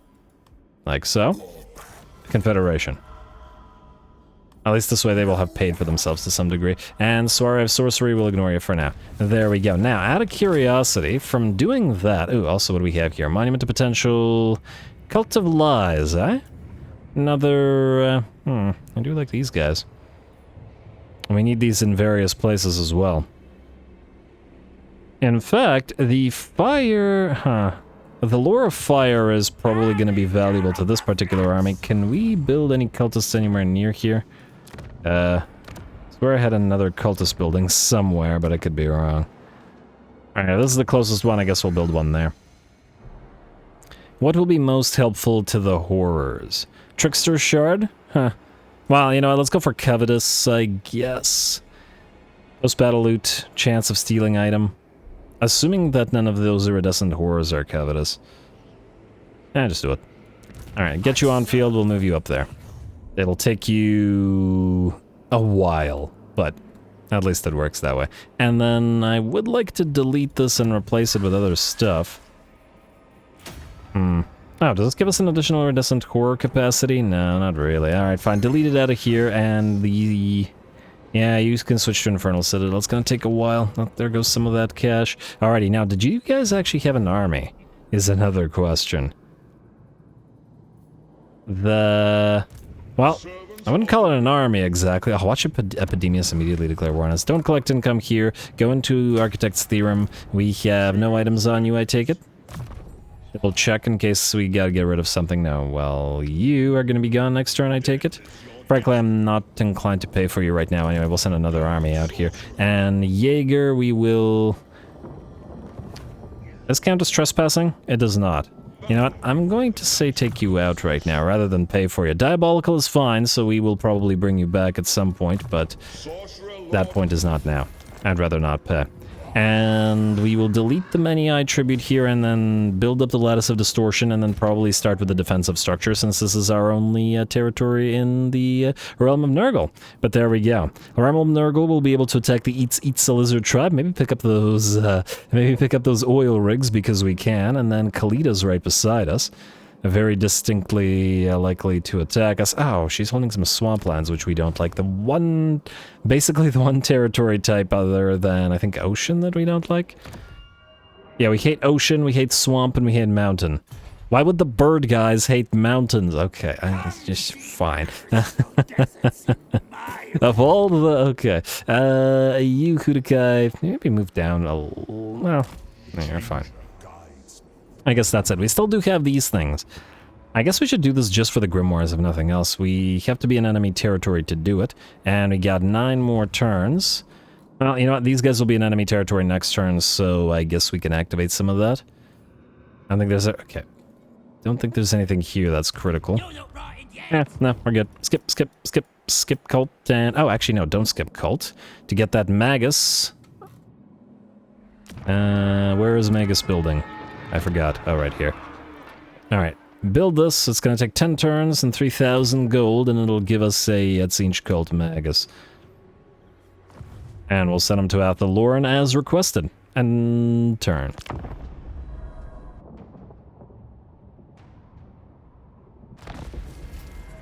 Oh, you gotta be kidding me. Another wounded sorcerer? Which one is this? It wasn't in Kairos' army. I don't even remember who's... which sorcerer it is. Ah, game. Okay, fine. Now there's also another issue. We gotta kill Mr. Wazhumpa Pigkissa. I guess we could send this little army after him. Probably the best way to do it.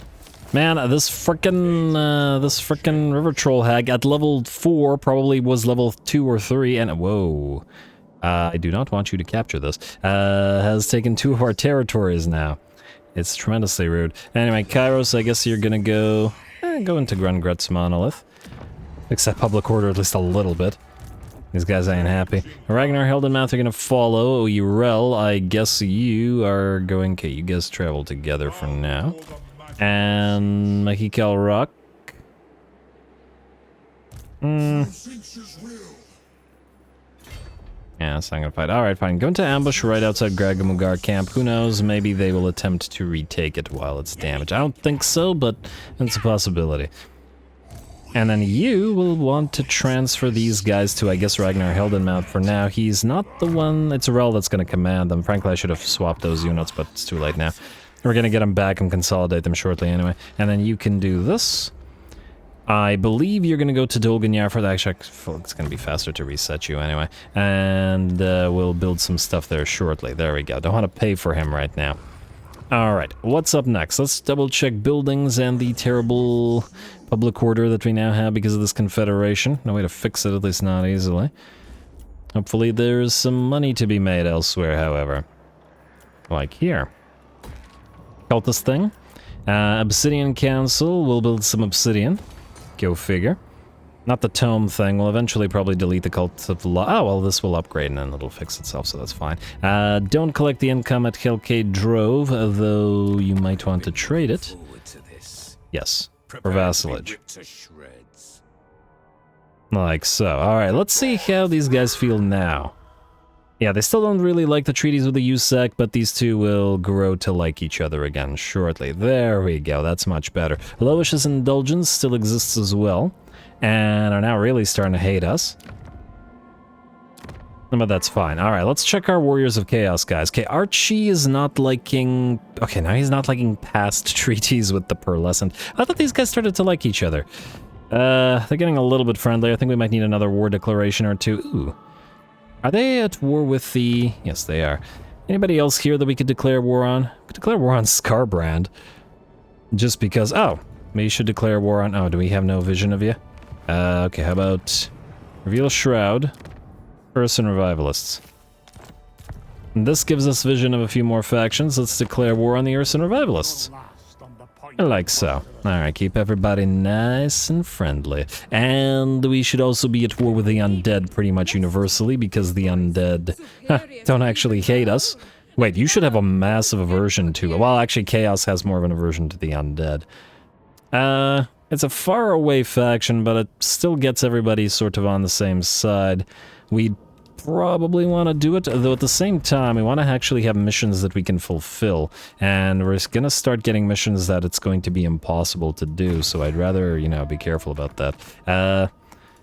Exish. Exish. Exish is not available. Let's go Wazhumpa. Exish. And the rest of you are okay. Alright, getting some decent allegiance. Norskins are the only ones I really care about, but anyway. And, okay, wait. Oh, we no longer have the Shroud revealed. I know it's only one faction, but I still need to see what's going on here. Alright, let's hope that they come down. And in fact, it's a new turn. So, Farmort Woemaker, you're gonna go up here. And you are going to try to draw them in. Like so. Alright, it's taken some time and some effort to kick the Slaanesh out of the realm of the Sorcerer, but we're nearly there. Still a Nurglite faction here that we also want to get rid of. Hates Nurgle and all of that. And then... The soul unbound! This is the building that gives us blood shrines, but more importantly, I'm pretty sure the same building will give us skull cannons, so I think this will come in handy. Huh, what the heck? Why did you lose all of your buildings? How did you manage that? What are you doing, hey hi? Okay, I don't know what this AI is doing. Okay, if they don't build us what we want, we will delete them, so, you know. Anyway, you guys, you're gonna keep moving forward. I was really thinking that these guys would at least attempt to attack you. Oh, this is attrition-y territory. Probably not worth it then. Could try to do a little bit of raiding. It'll give us a little bit of extra XP on the way to Bel Aliad. It will probably allow for the enemy to build some stuff, but that's not necessarily a bad thing. Do this. Let them do it. I want the extra XP on these guys to hopefully transform them. Yeah. Alrighty, also, I started doing things out of order, and now I don't remember who needs to move. Ah, yes, Arvax Balefire. You are going to march... wait. March stance near to the edge of this. I want the Exalted Hero to leave the army. Like so. Okay, like so. And then I want you to enter the army. And I want the Exalted Hero back in the army in a second. Like so. And then we'll get you in another Exalted Hero as soon as I can hopefully find one.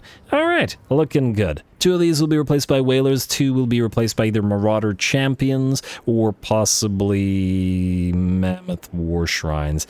You 2 will be replaced by Chariots.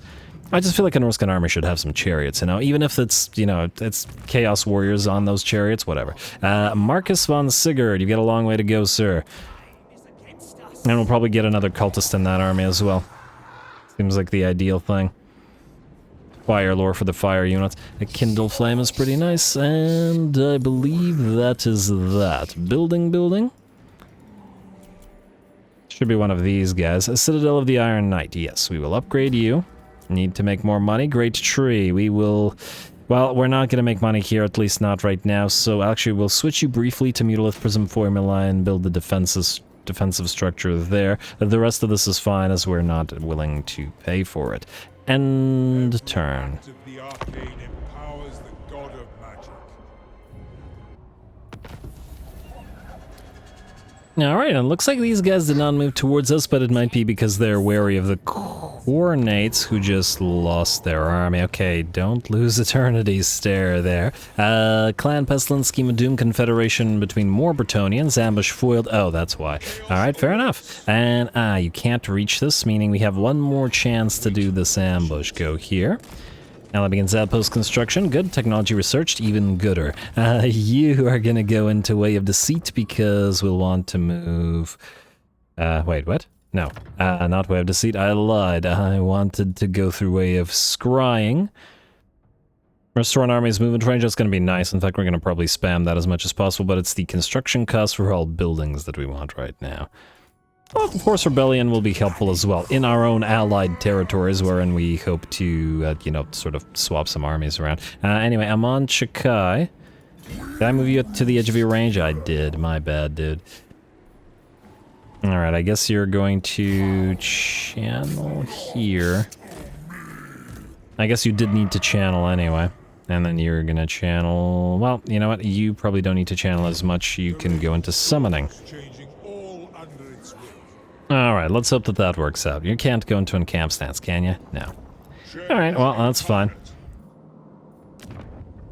Also, okay, you know what? We'll probably want to uncollect the income here. Unfortunate as it may be, we will however want to build this and... Ooh, right, we... Okay. Okay, now we just have to keep going all over the map like this. You will now be able to build this in 2 turns, 1 turn, and then you can now switch back to the Architect's Theorem. Alright, while we're doing building, let's do more building. Okay, no.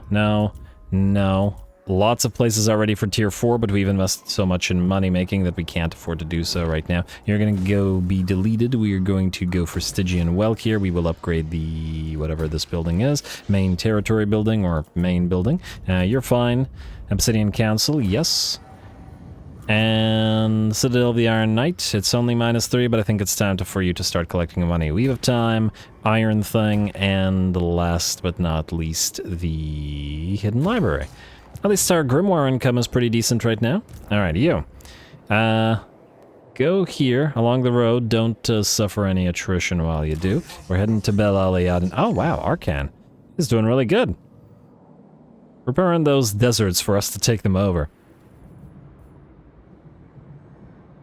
Alright, very nice. And, oh, right, I wanted to double-check the Exalted Heroes. Okay, we still have the Volatile Flames guy. Probably going to pop that into a different army, frankly. We still need Mastery of the Elemental Winds on... Does Amon Chakai need it? You will need it, actually. Wait. Oh, you already have Volatile Flames. Amon Chakai, you... Oh, well, you won't do fire damage, but... oh, right, I checked you and you did have Mastery of the Elemental Winds? No, you do not. For the great conspirator. You don't get it from this guy. Alright, I might get you that guy. Maybe. We'll see. I'm being very clear right now. It's as best as best I can do, guys. Anyway, Kairos, will you suffer attrition here? You will.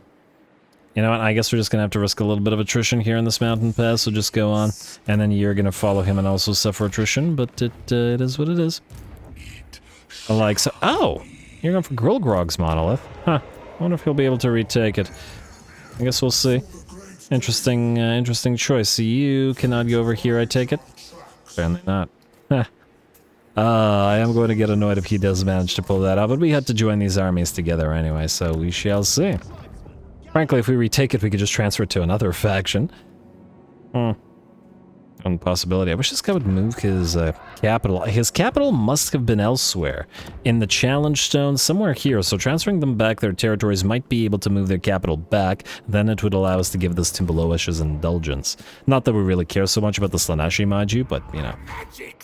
Anyway, these guys are still here. We are able to reach you, who I think is outside the settlement. However, I don't think we could win this fight. This is a lot of Graveguard, and then we got a lot more here. I mean, we can spell work them a little bit. Probably decently, but it's not like we have full mana or anything. We could risk it to back off if we're having trouble. Possible as well. Can't tell. You're actually able to reach this guy and reinforce? I guess go here and find out. It would be nice if we could make this happen. Yeah, you can reinforce. All right, let's do this. You, sir. Do you have a forbidden rod? What do you have? Yes. You, sir, are going to max out Gehenna's Golden Hounds. You don't actually need potentiate, but, wait. Yeah, you're the Dark Secrets one. Oh, you're going to need to get reset eventually anyway. Or, well, actually, you're not, because you're going to herald the Lord of Change, who's probably going to be our fire guy, depending on what his trade is. But anyway, fine, get potentiate. And you, potentiate, you... I guess Pink Fire is going to be needed here. Yes, alright, Pink Fire. And you... Pink Fire. I guess we should probably get Fires of Change or Glean Magic. This is only 10 seconds, but... I mean, somebody else already has Glean Magic. In fact, I'm inclined to say another point in Pink Fire. We're going to need to kill those Grave Guards somehow, after all. Alright, fine. Do this. All in on the damage here, because, well, either we win it or we don't. Go figure. Alright, let's give it a try. And then back off if we're having a lot of trouble. At least it'll take the very slow-moving Graveguard a long time to get to us. It's just that there's a lot of them here. And there's also a lot of single entities. But anyway, good luck to the horrors. Hopefully they actually fire this time. Let's find out.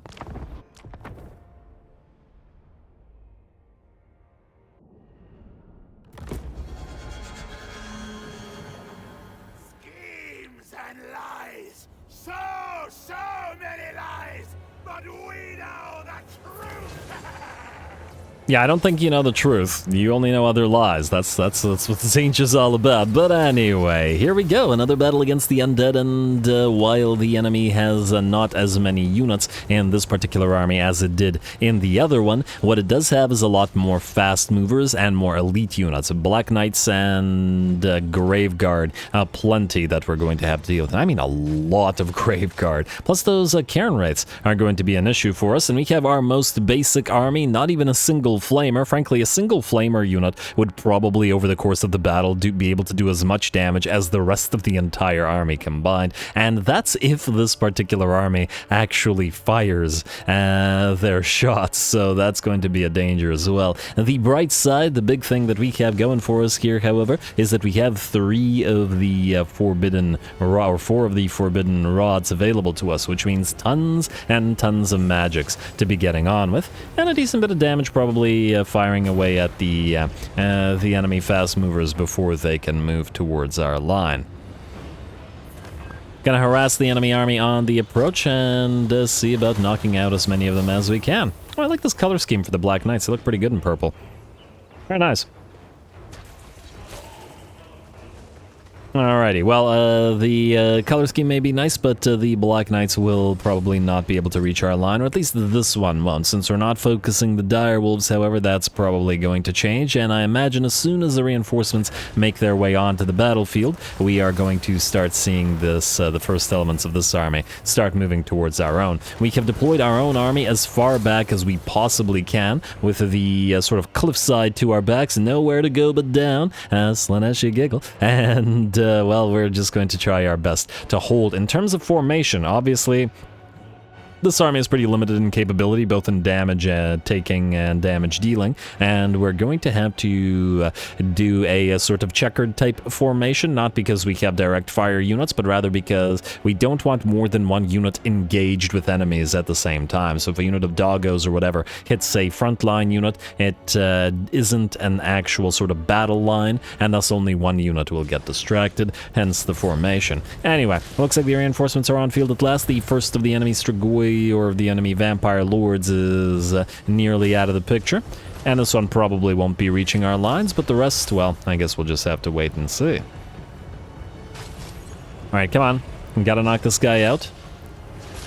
And a couple more blasts and he should fall. There he goes. For some reason I'm always entertained by actually knocking out enemy lords and heroes with the regular non-magical, well, I mean everything's magical blast here I guess, but as in not blue fires but just the regular attacks of these guys. Anyway, we'll keep harassing the enemy army, but in the meantime it's time for them to move on, and doggos are going to charge our units of blue and pink horrors. It looks like the blue horrors are firing. Hopefully the pink horrors can work as well. I don't know whether we have enough units on the field to activate the bug or not, but I guess we're going to find out. I'm just going to have to limit it. Alrighty, and the faster moving elements of the reinforcing army are here. First the fell bats, soon they will be followed up by the cairn wraiths and the other dogs and such, and we're just going to have to do our best to deal with them. And in fact, while the iridescent horrors are super fragile, and it's a very bad idea to drop them into the melee, just to sort of hold the bats and the dogs down in terms of not having them chase around another unit, as this blue horror unit is already nearly destroyed. We're just going to keep all 5 of our iridescent horrors and stuff here and drop spells on them, keep the enemy locked in place. Try to knock out those bats as fast as we can. We're gonna need it.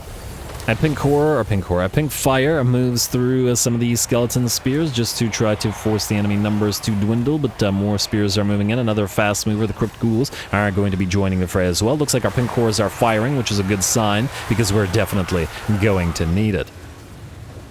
Alrighty, next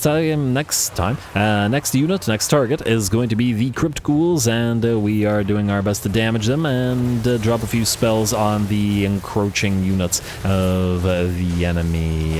The enemy Cairn Wraiths tried to drop a non-overcast Gehenna's Golden Hounds on them, but unfortunately they decided to completely ignore our iridescent horrors, pass right through them, and move towards the blue horrors directly behind them. So, well, good job to the Cairn Wraiths. On the bright side, while the Cairn Wraiths are devastating against non-magical units, we have magical damage on all of our stuff, so while the Cairn Wraiths will still be able to do massive damage to our blue horrors, they will take massive damage as well.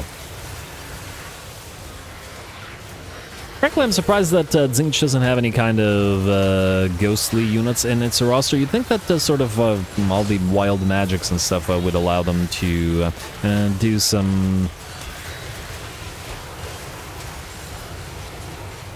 of that sort of stuff.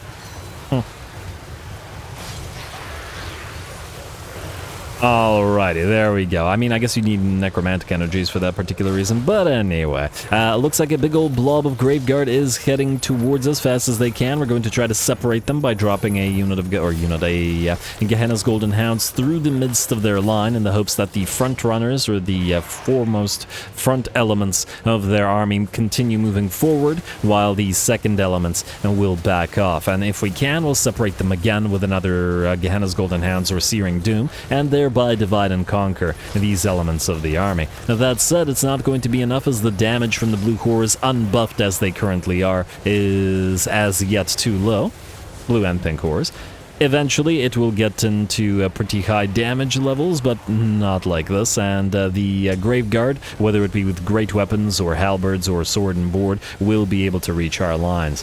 On the bright side, though, most of the blue horrors, or at least some of the blue horrors on the front line, have actually started to, or if not completely, run out of ammunition at this point. This one's out, this one's out, this one's out, this one's nearly out, so they may as well stay and fight in melee. Ooh, and we got a full HP unit, 2 full HP units of Graveguards with great weapons having moved on in, and we got plenty more coming in as reinforcements. Lots and lots of full HP Graveguard. The bounce power's in the enemy's favor. We are out of ammunition on pretty much all the blue horrors now, and our line is forced to contract and sort of separate into distinct little skirmishing portions.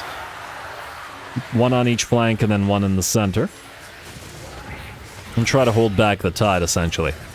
And we got to allow our pink horrors to continue firing, so the blue horrors will have to sacrifice themselves. This army isn't really yet ready for running and gunning, as we don't have the ammunition for it as yet. I suppose the pink horrors can still do it, because they have a lot more ammo than the blue horrors do, and that's why this army will never have any blue horrors in it. And this isn't that army, and that's the blue scribes army. That's going to be the horror pile. Well, this one's supposed to be able to run and gun, and we need the units with actually decent ammunition to be able to do that. Anyway, the enemy is still moving on in, and we're going to separate another blob of enemies with the Gehenna's Golden Hounds and a few more spells. The spells are really pulling a lot of weight here, and ooh, I just said the spells are pulling a lot of weight, and it looks like the vampire just ran past all those blue fires sent against her, and just dodged them all. which ain't great. Every bit of spell work counts. Might even be better to drop those spells then on the enemy Graveguard rather than bother using them on the vampires. Remains to be seen. At the very least, without damaging spells, the vampires would be very slow at actually killing off the horrors, as opposed to the Graveguard. Anyway, speaking of the Graveguard, we've got a few more units to distract. Pink horrors are still firing away at them. We've also led another unit of Graveguard out here. This one used to be full health, and we're getting a little bit of running and gunning between these two horrors. Though this one has run out of ammunition, we're probably going to use this one in melee while these guys fire into their backs. But still working reasonably well. Alright, and these guys are similarly turned, and thus the pink horrors will lob those flames into their backs. The blue horrors here are melting away. We've already had to sacrifice a couple of the units, and I expect at least another couple will probably follow suit. But all worth it to win the fight. And once again, yes, we can make this army a lot stronger by getting a couple flamers in here, and I do probably intend to get at least a couple of changebringers or something in here, and just for additional running and gunning purposes. It isn't just a pure horror army in the way that the Blue Scribes army is a horror army. It's intended to run and gun, and really any elements of it, or any unit types that can do the whole run and gun thing, will be fair game. Marauder horses with javelins, decent idea as well, because they have warp fire application on their javelins, which the horrors do not, at least the pink horrors. I don't know about the exalted pink horrors, gonna have to double check those later. Either way, it looks like the battle has finally turned in our favor. Through the sacrifice of the littlest guys, the blue horrors, we were able to keep the enemy back, keep our pink horrors firing, keep our iridescent horrors, and drop in blue and pink fires on all those Graveguard, and slowly but surely whittle them down. Enemy vampire still moving on in and taking blue fires as he does, but with no army to dish out the damage. It looks like the enemy no longer has the critical mass of units or damage needed to banish us. The bounce power has shifted 100% in our favor. The enemy army begins to melt away, and now only a matter of time until victory belongs to these never-born as opposed to unliving horrors. There we go. Beautiful. A close victory, and we certainly had to work for that one, but a really good fight and a sign of good things to come in the desert.